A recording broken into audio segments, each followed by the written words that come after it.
우리는 복음에 대해서 하나님의 말씀을 듣고 있는데요. 복음의 핵심은 십자가와 부활이다 라는 것을 되새기며 십자가의 도에 대해서 그동안 말씀을 살펴보았습니다.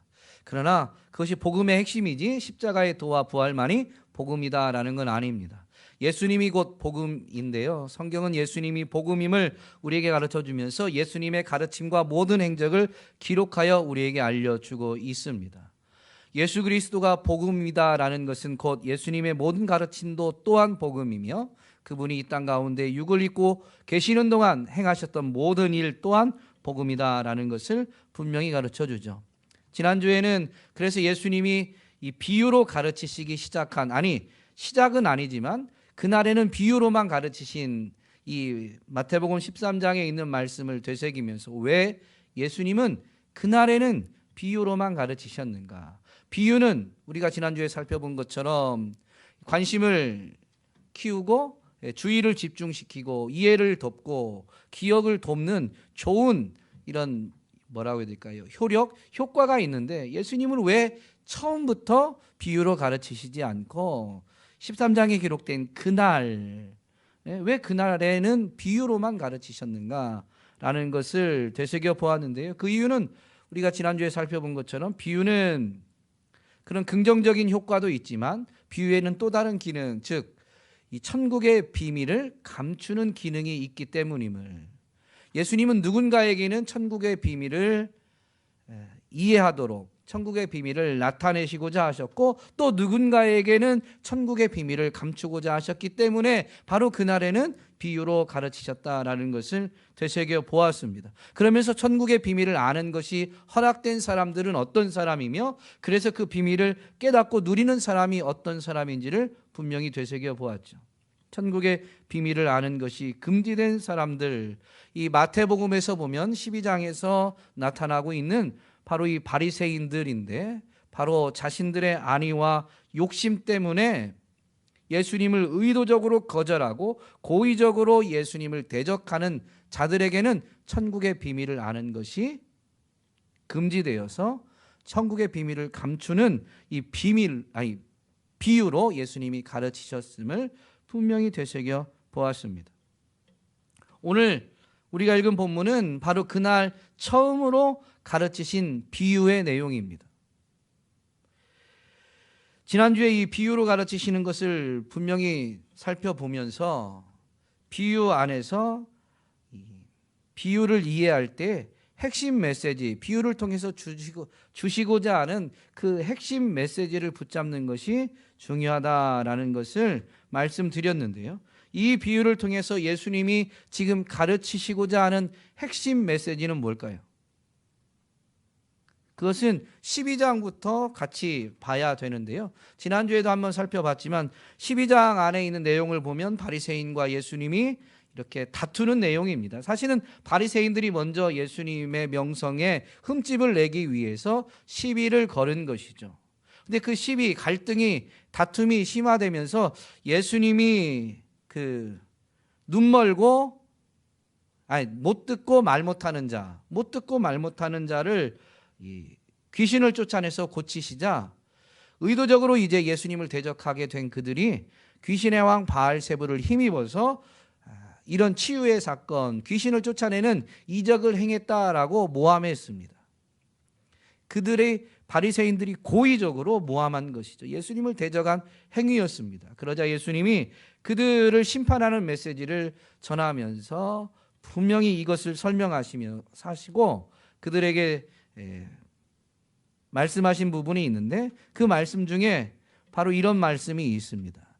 예수님이 성령을 힘입어서 귀신을 쫓아냈다면 하나님의 나라가 이미 너희 가운데 임하였다라는 말씀을 해 주셨죠. 오늘 이 비유는 바로 이 말씀에 대한 설명이다라고 할 수 있습니다. 하나님의 나라가 이미 예수님이 귀신을 성령의 능력을 힘입어서 쫓아냈으니까 이미 임한 거예요. 하나님의 나라가 어디에 임했느냐? 이미 너희 가운데 임하였다고 했는데 그 무리들, 사람들 가운데 하나님의 나라가 임하였다면 도대체 누구의 또 어디에 임하였느냐라는 것에 대한 설명이 오늘 이 비유인 것이죠. 이 비유를 보면 하나님 나라가 어디에 임하였을까요?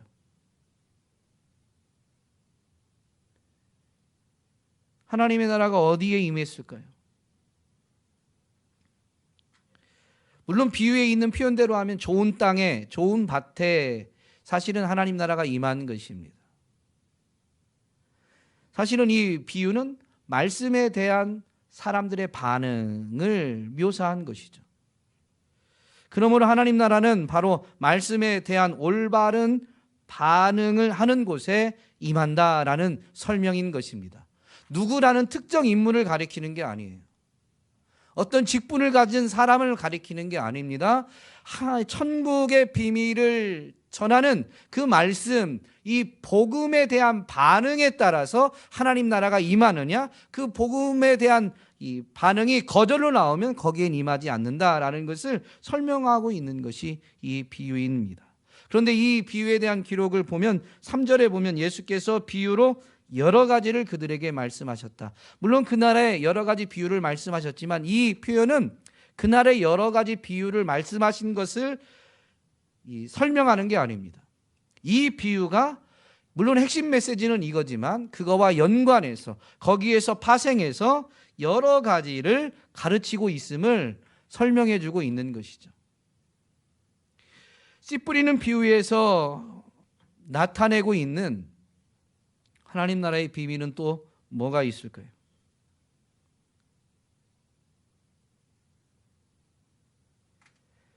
말씀에 대한 반응은 두 가지로 나타난다는 것을 보여줍니다. 물론 이 밭의 종류는 네 가지지만요, 예수님이 비유를 통해서 설명하시고자 하는 것은 하나님의 나라가 임하는, 즉 이 비유에 있는 대로 하면 결실하는 밭이 있고 길가나 돌밭이나 가시떨기가 있는 밭은 결실하지 못했다는 거예요. 즉 하나님 나라가 임하지 않은 것이죠. 이것을 말씀에 대한 반응, 이 두 가지의 반응을 지금 보여주고 있는 것입니다. 여러분, 사람을 구분하는 게 아니에요. 사람을 구분하는 게 아니라 말씀에 대한 반응을 구분하고 있다는 것을 여러분 잊지 말아야 됩니다. 우리는 자꾸 사람 자체를 나누려고 해요. 근데 그게 아니라요, 사람 자체가 나뉘어 있는 게 아니고 선포되어지는 말씀에 대한 반응에 의해서 좌우되는 것입니다. 그리고 이 비유에서 분명히 알게 되는 이 하나님 나라의 비밀은 뭐냐면요, 우리가 말씀에 대해서 올바르게 반응을 했는지를 분별할 수 있는 걸 가르쳐 주는데, 말씀에 대한 올바른 반응의 유일한 증거는 열매에 있다라는 것입니다. 열매를 통해서만 이것을 알 수 있는 거예요. 또한 올바른 반응을 보인 자들에 대해서도 이 비밀을 가르쳐 주는데, 좋은 땅에 떨어진 경우는 어떤 경우는 30배, 어떤 경우는 60배, 어떤 경우는 100배의 결실을 합니다. 좋은 땅에서 떨어져서 좋은 땅이라는 것은 이 씨가 떨어지고 잘 보관되고 자라서 결국은 결실까지 이어지는 그 땅이 좋은 땅인데요, 그 좋은 땅 안에도 어떤 데서는 30배, 어떤 데서는 60배, 어떤 데서는 100배의 결실을 하더라라는 것이죠. 이 30배와 60배와 100배는 문자적인 의미가 아니라 하나님의 나라가 말씀에 대한 올바른 반응, 믿음의 반응을 통해서 임하게 되어질 때 그 하나님 나라의 임함을, 하나님 나라가 이루어지는 것을 체험한 사람은 그 하나님 나라, 즉 그 하나님의 은혜를 풍성하게 맛본다라는 표현입니다. 그런데요, 하나님의 은혜를 맛보는 그 사람들, 풍성한 하나님의 은혜를 맛보는 사람들이 다 동일한 수준의 하나님의 은혜를 체험하는 게 아니에요. 하나님의 은혜는 분명히 풍성하지만 그 풍성한 은혜에도 차이가 있더라라는 것입니다. 하나님의 나라를 경험한 사람들이 어떤 사람은 30배 수준에, 물론 이 30배 자체가 엄청나죠. 풍성한 은혜이지만 여러분 잊지 마셔야 됩니다. 60배로 맛보는 사람이 있고 100배로 맛보는 사람이 있어요. 하나님 나라를 경험한 사람, 하나님의 은혜가 얼마나 큰지를 예수님을 영접할 때 분명히 맛보셨을 텐데요, 여러분 그게 전부가 아니다라는 것을 잊지 마시고 지금 하나님의 은혜에서 안주하는 것이 아니라요, 이 비유를 통해서 깨닫게 되면 더 큰 은혜를 사모하게 되어 있습니다. 세상 것에 대한 갈급함은 없지만 하나님의 사랑과 은혜에 대한 사모함은 반드시 생겨나게 되어 있는 것입니다. 그러면서 비유의 마지막으로 예수님은 이렇게 마무리를 하시는데요. 귀 있는 자는 들을지어다. 귀 있는 자는 들을지어다. 이 표현을 잘 생각해 보면 들을 귀를 가진 사람, 즉 복된 귀, 지난주에 설명한 다른 표현을 하면 학자의 귀를 가진 사람은 비유를 들었지만 비유를 통해서 설명하는 하나님 나라의 비밀, 천국의 비밀을 분명히 깨닫게 되는 것이죠. 천국의 비밀을 깨닫는 사람, 이 비유대로 하면, 그래서 그 비유, 이 천국의 비밀을 간직한 사람은 결국 어떤 사람이에요?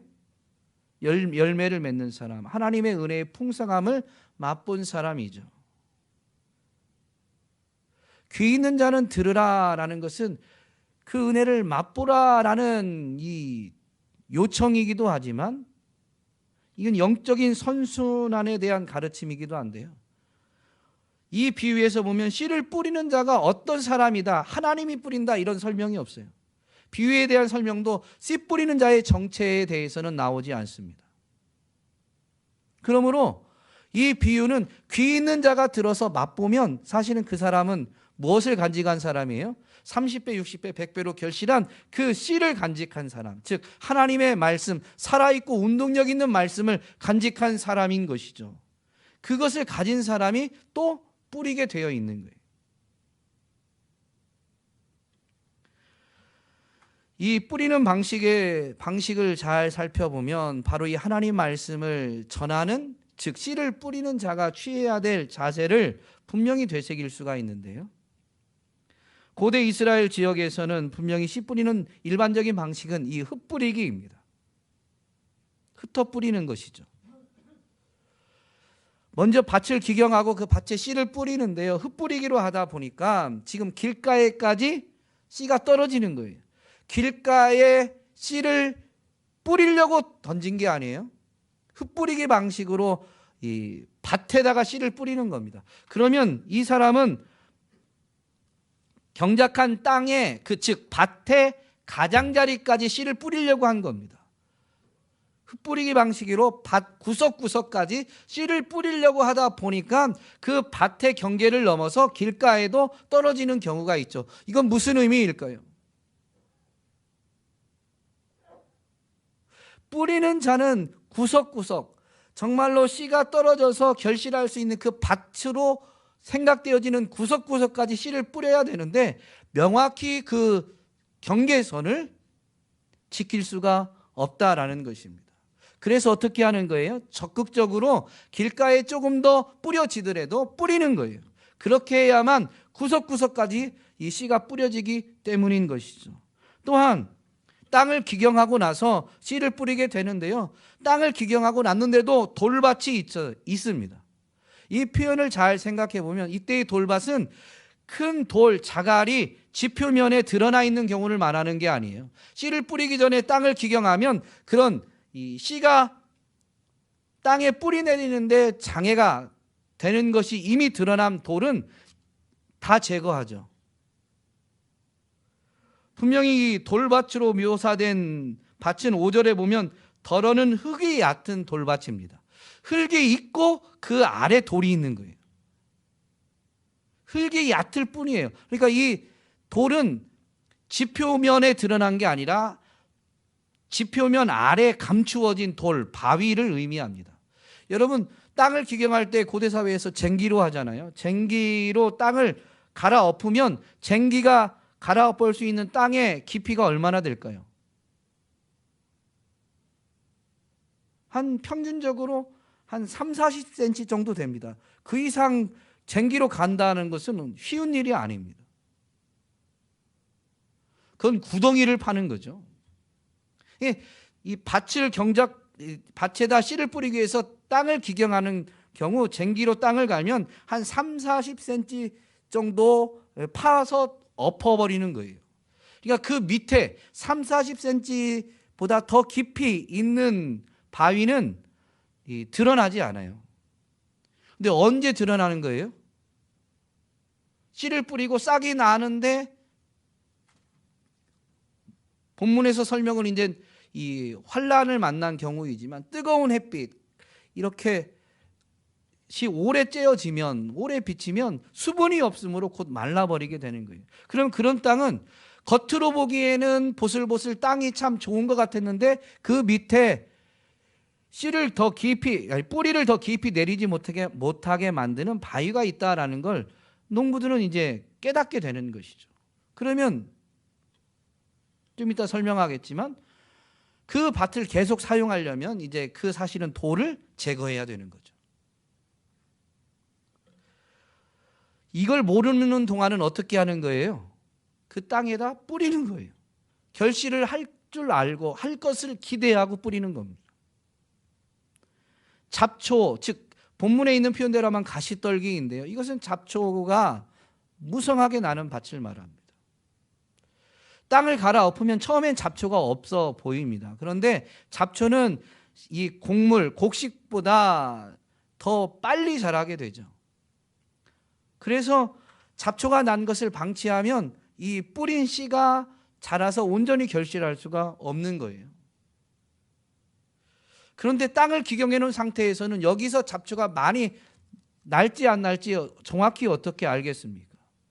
잡초가 나더라도 사실은 씨를 뿌리는 사람은 뭘 기대하고 씨를 뿌려요? 그리고 뿌린 것으로 끝나지 않겠죠. 시골에서 농사하는 분들, 저희 아버님도 시골에서 농사하시는데요, 그냥 씨 뿌리고 끝나는 게 아닙니다. 끊임없이 관리해 주죠. 어쨌든 뿌린다라는 관점에서 보면 뿌리는 사람은 뭐라고 해야 될까요? 풍성한 결실을 낼 수 있는 밭을 알고 있진 않아요. 풍성한 결실을 기대하고 구석구석 뿌리게 되는 것입니다. 심지어 그 좋은 땅처럼 보이는 땅 일부에는 밑에 바위가 있는 경우도 있지만 그걸 알기 전까지는 뿌리게 되어 있는 것이죠.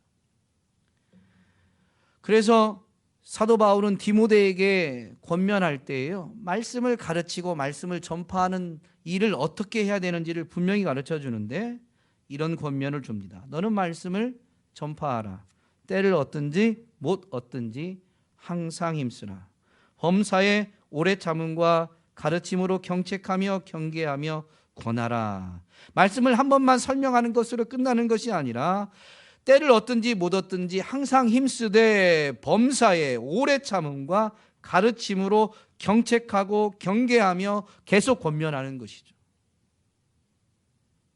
이것이 씨 뿌리는 자가 해야 될 일입니다. 씨를 뿌린 것으로 끝난 게 아니라 계속 가르치고 경책하고 경계하며 권하는 일을 해야 되는 것입니다. 그럼 이런 일을 누가 한다고요? 귀가 있어서, 들을 귀를 가지고 있어서 천국의 비밀을 깨닫고, 그래서 그 깨달은 비밀을 마음에 간직하면서 하나님 나라를 삶으로 경험하는 사람들이 하나님 나라가 어떻다라고 그 하나님 나라를 전하는, 즉 씨를 뿌리는 일을 해야 하는 것입니다.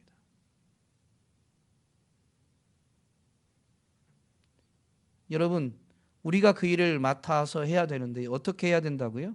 때를 얻든지 못 얻든지 항상 힘써야 됩니다. 그리고 뿌린 곳을 이제는 뿌렸으니까 끝나는 것이 아니라 범사에 오래 참음과 가르침으로 경책하고 경계하며 권해서 정말로 뿌리를 깊이 내리고 그도 결실하여 하나님 나라를 그가 직접 맛볼 수 있을 때까지 계속 이 일을 해야 되는 것이죠. 오늘 저와 여러분이, 우리 세종온육교회가 정말로 때를 얻든지 못 얻든지 천국의 복음을, 천국의 말씀을 전파하고 계속 그것을 권면해서 우리가 전한 그 천국의 말씀을 들은 사람이 말씀에 의지해서 천국을 경험할 때까지, 하나님 나라를 체험하여 알게 될 때까지 사랑으로 돌보게 되는 교회가 되기를, 저와 여러분이 되기를 주님의 이름으로 부탁드립니다. 사도 바울은 디모데에게 이렇게 권면했을 뿐만 아니라 본인도 분명히 복음에 대해서, 복음을 전하는 일에 대해서는 그렇게 열심히 행했습니다. 다른 사도보다 더 많이 수고했다라고 했고, 환난이나 핍박이, 결박이 자신 앞에 이렇게 놓여져 있지만 그럼에도 불구하고 복음 전하는 일을 하기 위해서 자신이 가야 될, 달려갈 길을 달려갈 것을, 그 일을 위해서는 자신의 생명조차도 귀한 것으로 여기지 않고 자신의 안위를 먼저 하는 것이 아니라 복음 전하는 일을 먼저 하겠다라고 분명히 고백하면서 정말로 고백한 대로 그렇게 복음 전파자로 삶을 살아냈죠. 오늘 우리 또한 바울과 동일하게 해야 된다라는 건 아니지만 그러한 자세를 가지고 우리도 천국 복음을 전파하게 된다면 하나님의 나라가 이 땅 가운데 임하고 하나님 나라가 확장되어지는 것을 우리는 삶의 현장에서 우리 교회를 통해서 분명히 확인하게 될 줄로 믿습니다. 어쨌든 이 뿌린다라는 것은 그냥 덧붙인 설명이고요. 1차적인 가르침은 하나님 나라가 어디에 임하느냐라는 것인데요. 말씀에 대한, 이 하나님 말씀, 천국 복음에 대한 올바른 반응을 보이는 곳에 바로 하나님 나라가 이루어진다, 임한다라는 것입니다. 여러분, 말씀에 대한 올바른 반응, 본문에 있는 비유대로 하면 좋은 땅은 어떤 곳일까요? 말씀에 대한 올바른 반응은 무엇일까요? 본문에 있는 대로 하면 말씀을 깨닫는 것입니다. 23절에 보면 좋은 땅에 뿌려졌다는 것은 말씀을 듣고 깨닫는 자니, 말씀을 잘 듣고 깨닫는 것이 바로 이 올바른 반응이에요. 깨닫기만 하면 되냐? 그러지 않아요. 누가복음에서는 이것을 조금 더 덧붙여서 설명해 주고 있습니다. 누가복음 8장 15절에도 이 씨 뿌리는 비유가 있고 비유의 설명도 있는데요. 예수님이 이렇게 설명하십니다. 설명하심을 누가복음에서 이렇게 기록한 것이죠. 좋은 땅에 있다는 것은 착하고 좋은 마음으로 말씀을 듣고 지키어 인내로 결실하는 자니라. 그러니까 좋은 땅, 즉 말씀에 대한 올바른 반응은 뭐냐면요, 듣고 깨닫되 그것을 지키고 인내하는 것입니다. 한번 지켰으면 되는 게 아니라요, 그 말씀을 이제 지키어내는 삶을 계속 살아내야 되는 것이죠. 그런데 이것을 내버려 두지 않아요. 우리가 말씀대로 행하는 것을, 말씀에 순종하는 것을, 말씀을 지키는 것을 세상이 내버려 두지 않아요. 우리의 원수 사탄이 내버려 두지 않아요. 그래서 그것을 인내함으로 계속해야 되는 것이죠. 그래야 결실이 나타납니다. 여러분, 우리가 말씀에 대해서 올바른 반응을 했다라는 것은요, 우리의 감정, 우리의 판단으로 결정되는 게 아니라 열매가 있느냐 없느냐로 판단되어지는 것입니다. 유일한 증거예요. 본문에선 비유로 예수님이 하나님 나라를 가르치셨지만 산상수훈에서는 이 직접적으로 설명하시고 선포하셨죠. 산상수훈 끝부분에 가면 예수님이 이걸 분명히 가르치십니다. 그들의 열매로 그들을 알리라. 하나님 나라를 가르치시면서 하나님 나라에 참여하는지 하나님 나라를 반대하는지 그들의 열매로 알게 된다라는 것을 분명히 말씀하십니다. 그들의 열매로 그들을 알리라라는 이 말씀 뒤에 예수님은 이어서 이렇게 말씀하시죠. 나더러 주여 주여 하는 자마다 다 천국에 들어갈 것이 아니요.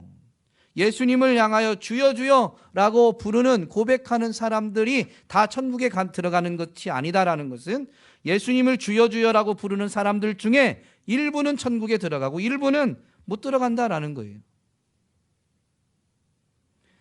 그러면서 예수님을 향해서 주여 주여라고 고백하는 사람들 중에 누가 들어가는지를 이렇게 덧붙이시죠. 다만 하늘에 계신 내 아버지의 뜻대로 행하는 자라야 들어가리라. 천국의 비밀을 깨닫고 나서, 그래서 예수님을 주여 주여라고 부르는 사람들이 다 천국에 들어가는 게 아니라 오늘 본문에 있는 그대로 열매가 나타나야 돼요. 깨달은 것을 지켜 행하는, 그리고 인내로 계속 그것을 행하는 자들이 정말로 천국을 맛보게 되고 완성된 천국에도 결국엔 들어가게 되어지는 것이죠. 열매로 알게 되어 있습니다. 여러분, 이 천국 백성이 맺게 되는 열매는 무엇일까요?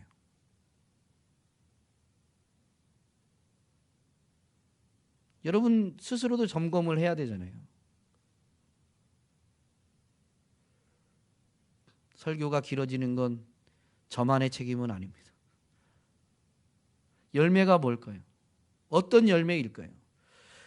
산상수훈에 있는 말씀대로 하면 내 아버지의 뜻대로 행하는 자가 들어간다라고 했죠. 하나님의 뜻을 행하는 것이 열매인데요. 그것은 다른 표현으로 하면 뭘까요? 여러분, 육을 가진 존재 중에 하나님의 뜻을 온전히 행한 사람이 있습니까? 있습니다. 예수님. 예수님도 육을 입고 오셨잖아요. 예수님만이 하나님의 뜻에 온전히 행하셨습니다. 그러므로 예수님을 보면 그 하나님의 뜻에 행한다라는 것이 나타내는 열매가 무엇인 줄 알 수 있는 것입니다.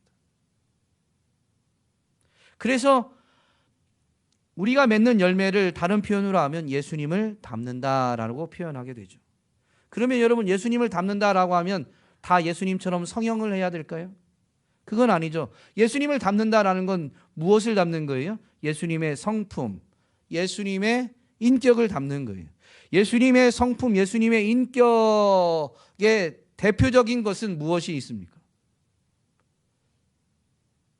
네? 사랑이죠, 사랑. 네. 그것도 좀 이따 나오고. 또 뭐가 있을까요? 예수님이 직접 자신의 성품을 나타내셨습니다. 직접 말씀하셨어요. 나는 마음이 온유하고 겸손하니 내 멍에를 메고 내게 와서 배우라라고 제자들에게 말씀하시죠. 예수님의 대표적인 성품은 바로 온유와 겸손입니다. 하나님의 말씀을 지켜 행함으로 우리는 예수님을 닮게 되어 있는데요. 그것은 바로 이 온유와 겸손이에요. 그래서 예수님을 닮는다라는 것을 사도 바울은 다르게 표현했는데, 옛사람을 벗어버리고 새 사람을 입으라라고 하면서 그 새 사람이 입게 되는 그 옷이 바로 그리스도로 옷 입는 것임을 분명히 설명하죠. 너희는 옛 것을 벗어버리고 그리스도로 옷 입어야 된다라는 것을 사도 바울이 분명히 선포합니다. 그리스도로 옷 입는다라는 게 뭐냐면 바로 이런 그리스도의 성품을 담는 데 있는데요. 골로새서 3장 12절에서 이런 성품들을 나열합니다. 너희는 하나님이 택하사 거룩하고 사랑받는 자처럼, 바로 이 하나님이 택하시고 거룩하고 사랑받는 자가 예수 그리스도를 가리키는 표현입니다. 너희는 예수님처럼, 이제 뒤에 나옵니다. 그리스도로 옷 입는다라는 게 어떤 그런 성품을 닮는 것인지, 긍휼과 자비와 겸손과 온유와 오래 참음을 옷 입고, 예수님이 직접 말씀하신 대표적 성품, 겸손과 온유가 분명히 포함되어 있을 뿐만 아니라 예수님의 성품은 긍휼과 자비, 우리 하준일 집사님이 답변해 주신 대로 하면 이 사랑의 다른 표현이 긍휼과 자비죠. 긍휼과 자비와 겸손과 온유와 오래 참음으로 옷 입으라라고 분명히 권면합니다. 여러분, 우리가 이런 성품을 간직해야 되겠다라고 해서 가져지는 게 아니에요. 어떻게 이런 성품이 우리가 갖추어지느냐, 즉 이런 열매를 맺게 되느냐, 하나님의 말씀, 하나님의 뜻대로 행하면 이런 성품이 갖추어지게 되어 있는 것이죠. 이것을 가지고 우리가 정말로 하나님의 말씀을 듣고 깨달아서 말씀대로 행하였는가라는 것을 분별할 수 있는 것입니다. 또한 이것은 우리의 지식으로 다 되는 게 아니고 우리의 의지와 노력으로 되는 게 아니죠. 분명히 말씀을 깨닫도록 우리 안에서 우리의 연약함을 도우시는 성령님의 도우심, 우리의 의지의 한계와 연약함을 우리보다 더 잘 아셔서 우리가 중단하고 포기하려고 할 때 다시 우리의 마음을 찌르고 돌이키게 하시고, 그래서 다시 주님 말씀대로 행하도록 우리를 이끌어 주시는 성령님의, 내주하시는 성령님의 역사하심을 통해서 우리는 그리스도로 옷 입는 그리스도의 성품을 담는 이런 삶을 살아낼 수가 있게 됩니다. 즉 말씀에 순종하는 삶을 살아낼 수가 있는 것이죠. 그래서 우리 안에 역사하시는 성령님의 관점에서 보면 이런 열매는 곧 성령의 열매입니다. 사도 바울은 갈라디아서 5장에서 분명히 성령의 열매에 대해서 가르쳐 주죠. 오직 성령의 열매는 사랑과 희락과 화평과 오래 참음과 자비와 양선과 충성과 온유와 절제니 이 같은 것을 금지할 법이 없느니라. 성령님의 도우심을 힘입어서 하나님의 말씀에 순종하면요, 이런 열매가 맺어지는 것을 금지할 수 있는 게 없습니다. 반드시 열매가 맺어져요. 다만 사람이 그것을 인식할 수 있느냐 없느냐 차이가 있을지 모릅니다. 왜냐하면 사람은 외모밖에 못 보니까. 그러나 분명합니다. 정말로 말씀에 대해서 올바른 반응을 보이면 사람들은 알아주지 못할지 모르지만 내주하시는 성령님의 도우심, 역사하심을 통해서 반드시 이런 성령의 열매, 그리스도로 옷 입는 삶을 살아낼 수 있게 되는 것입니다. 그리고 인내하다 보면 이 열매는 결국 드러나는 것이죠. 그래서 열매가 드러나게 되면 우리는 다시 씨 뿌리는 자로 바로 설 수가 있게 되는 것입니다. 여러분, 어떻게 말씀을 깨닫고 어떻게 그 말씀을 마음에 간직해서 그 말씀을 지켜 행할 수 있을까요? 깨달아야 하는데 깨닫는 것은 분명히 성령의 은혜입니다. 성경을 기록된 말씀, 즉 말씀을 기록할 때부터 성령님이 역사하셨어요. 성령의 감동하심을 따라서 사람들이 이 말씀을 기록했거든요. 그러므로 기록된 말씀을 깨닫는 것도 성령의 감동하심, 성령의 역사하심입니다. 그러면 우리는 그 깨달은 말씀을, 그 말씀을 성령님의 은혜를 힘입어서 성경을 읽을 때 또는 설교를 들을 때 그 말씀을 깨달으면 여러분 그 말씀이 여러분 마음에 잘 보관돼요? 잘 간직이 돼요? 세상이 줄 수 없는 막 엄청난 뭐라고 해야 될까요? 천지개벽할 만한 비밀을 깨달았어도요, 시간이 지나면 잊어버리는 게 인생입니다. 그런데 어떤 사람이 열매를 맺냐면 크게 깨달은, 엄청난 걸 깨달은 사람이 열매 맺는 게 아니라요, 그 말씀을 깨달아서 누가복음에 있는 표현대로 하면 이것을 지키고 행하는 자들, 그리고 인내할 때 결실한다고 했어요. 야고보 사도는 이것을 우리가 조금 이해할 수 있는 가르침을 주는데요, 야고보서 1장 25절에 보면 이런 말씀이 있습니다. 자유롭게 하는 온전한 율법을 들여다보고 있는 자는 듣고 잊어버리는 자가 아니요 실천하는 자니 이 사람은 그 행하는 일에 복을 받으리라. 여러분, 말씀을 누가 실천한다고요? 제가 설명하느라고 했던 표현대로 하면 말씀을 깨달아서 마음에 간직하는 사람이에요. 그러면 이 야고보 사도의 이 기록을, 가르침을 되새겨보면 우리가 깨달은 말씀을 마음에 간직할 수 있는 방법을 배울 수가 있어요. 자유롭게 하는 온전한 율법, 바로 말씀을 말하죠. 말씀을 어떻게 하는 사람? 들여다보고 있는 사람입니다. 우리는 잊어버릴 수 있지만요, 깨닫지 못할 때는 들여다보고 있다 보면 깨닫죠. 지난주에 말씀드렸잖아요. 말씀에 대한 사모함, 깨닫지 못하면 질문하면서 깨닫고자 하는 그 사람이 천국의 비밀을 아는 것이 허락되었고 그것을 그대로 체험하게 된다라고 분명히 말씀드렸죠. 그게 전부가 아니라 계속 말씀을 들여다보고 있으면, 깨달은 말씀을 또 계속 들여다보고 있으면 어떻게 되냐? 그게 마음에 간직되어지고 마음에 있는 것이 이제 우리의 몸으로 표현되게 되어 있는 것입니다. 그러면 그 사람은 어떻게 한다고요? 실천한다. 말씀을 지켜 행한다라는 것이죠. 오늘날 교회가 세상의 지탄을 받는 이유는 뭘까요? 교회의 구성원인 목사와 성도들이 주일날 모여서 말씀을 듣고 말씀을 받는데요, 그때는 은혜 받는 것 같아요. 깨달아요. 아, 하나님이 이렇게 크신 분이구나. 하나님이 이렇게 날 사랑하시는구나. 하나님의 은혜가 이렇구나. 깨달을 때는 막 은혜를 받아요. 그런데 여러분, 그 말씀이 은혜 받아서, 위로 받아서 소망을 갖게 된 그 위로의 말씀이 며칠 갑니까? 여러분 책망하려고 하는 게 아니에요. 그게 우리의 한계예요. 우리의 연약함이에요. 이걸 인정해야 돼요. 그래야 우리는 여기에 대처할 수 있으니까. 며칠 갑니까?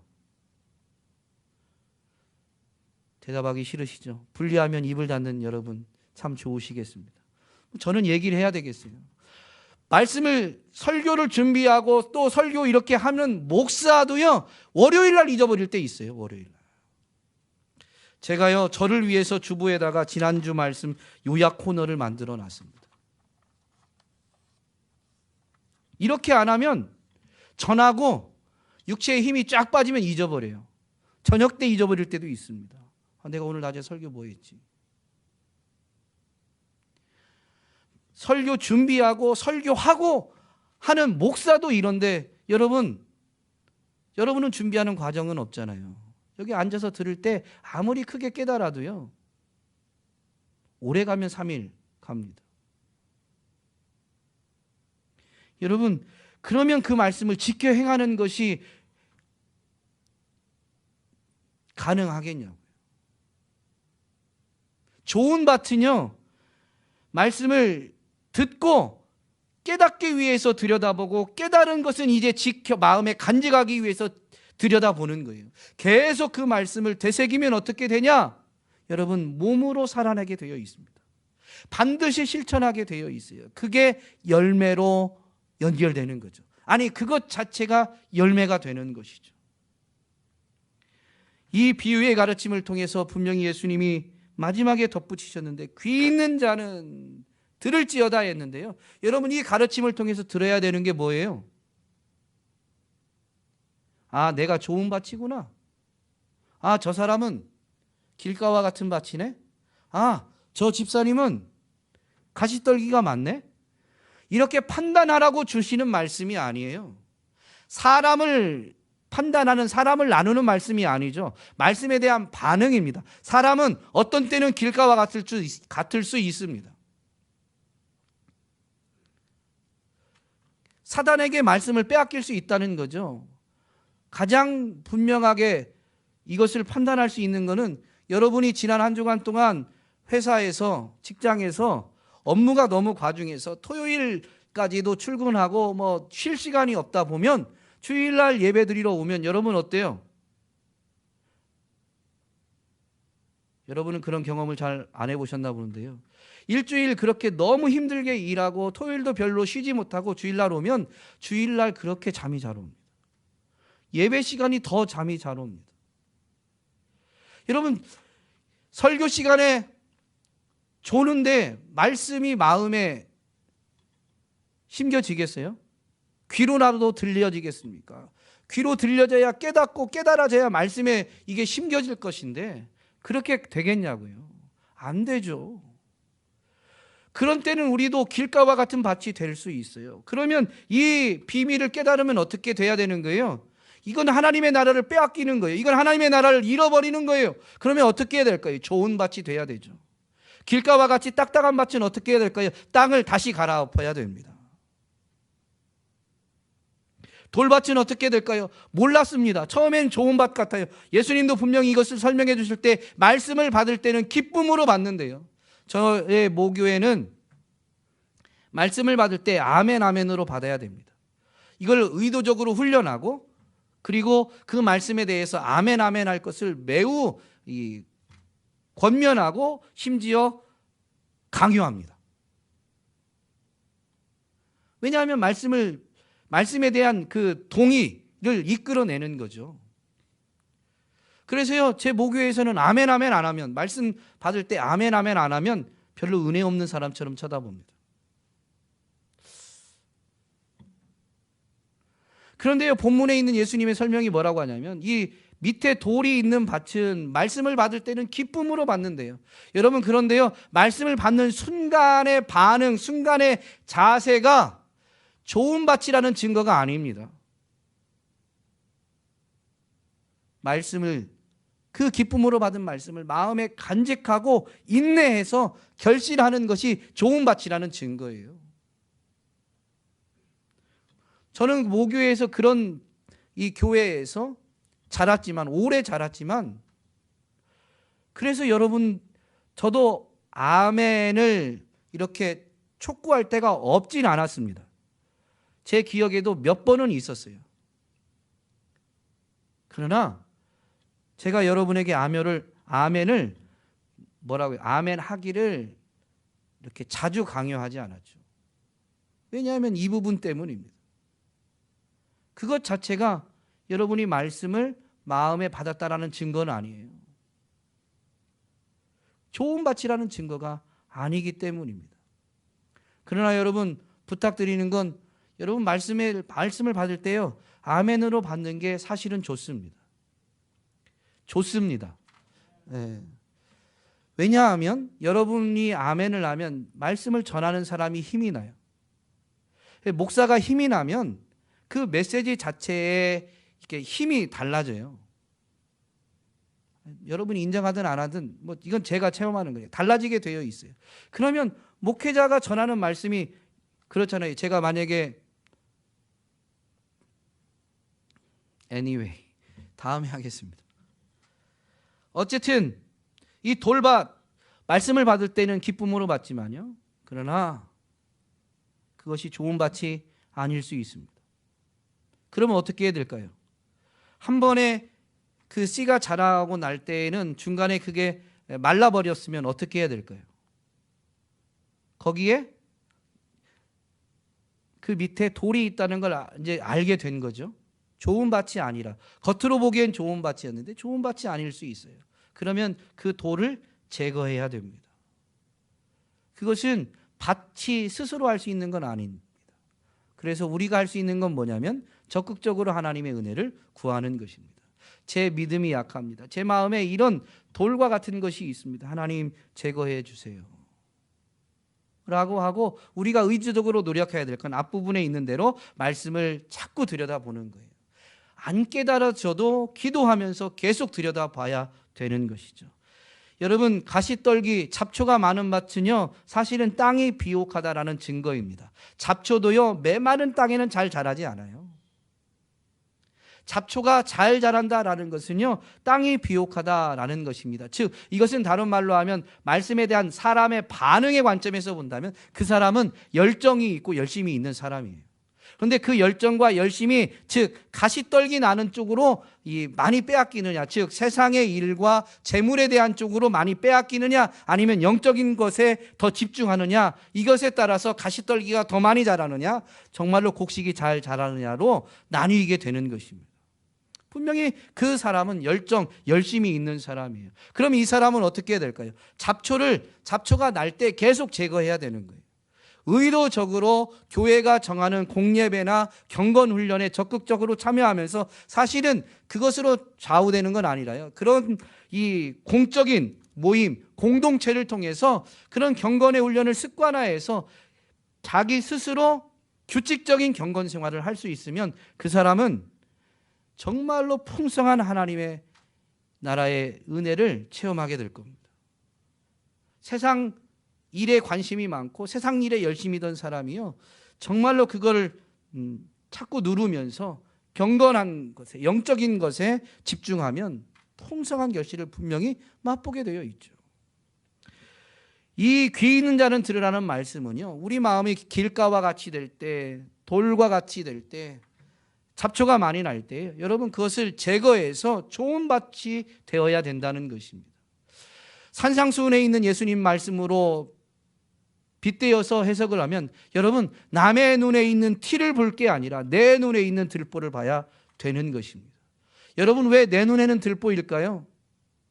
눈에 들보가 들어가지 않습니다. 그런데요, 그 장애물의 이 위치에 따라서 우리 눈에 보이기에는 크기가 달라 보이죠. 멀리 있는 건 작게 보이고 가까이 있는 건 크게 보입니다. 남의 눈에는 티가 있지만 내 눈에도 티가 있을 수 있어요. 그런데 내 눈에 있는 티는 매우 크게 보입니다. 그런데요, 그 남의 눈에 있는 티를 볼 게 아니라 먼저 내 눈에 있는 이 티, 들보를 봐야 되는 것이죠. 이 교훈을 통해서 귀 있는 자는요, 이 말씀을 가지고 길가와 같다, 돌짝밭이다 판단하는 게 아니라 내 마음이 이런 건 아닌가. 그래서 돌이켜서 내가 끊임없이 옥토 좋은 밭이 되고자 몸부림치는 데 있습니다. 하나님의 은혜가 아니면 어떤 인생도 좋은 밭이 될 수는 없지만 우리는 그걸 사모하고 그래서 이 말씀을 들여다보는 일을 사모하고 열심을 내야 되는 것입니다. 이건 우리가 해야 될 몫이에요. 오늘 저와 여러분이 열심히 말씀을 들여다보는, 그리고 그 말씀이 깨달아져도 끝나는 것이 아니라 이제 깨달아진 말씀을 또 들여다보면서 그 말씀을 마음에 잘 간직해서 말씀이 우리의 몸으로, 손과 발로, 우리의 삶으로 분명히 연결될 수 있기를 주님의 이름으로 부탁드립니다. 그때 여러분은 하나님의 나라가 얼마나 풍성한 곳인지를 바로 그곳에서 체험하면서 여러분이 간증하는, 즉 이제 여러분이 씨 뿌리는 자로 쓰임받게 되는 사명자, 은혜의 주인공이 되실 줄로 믿습니다.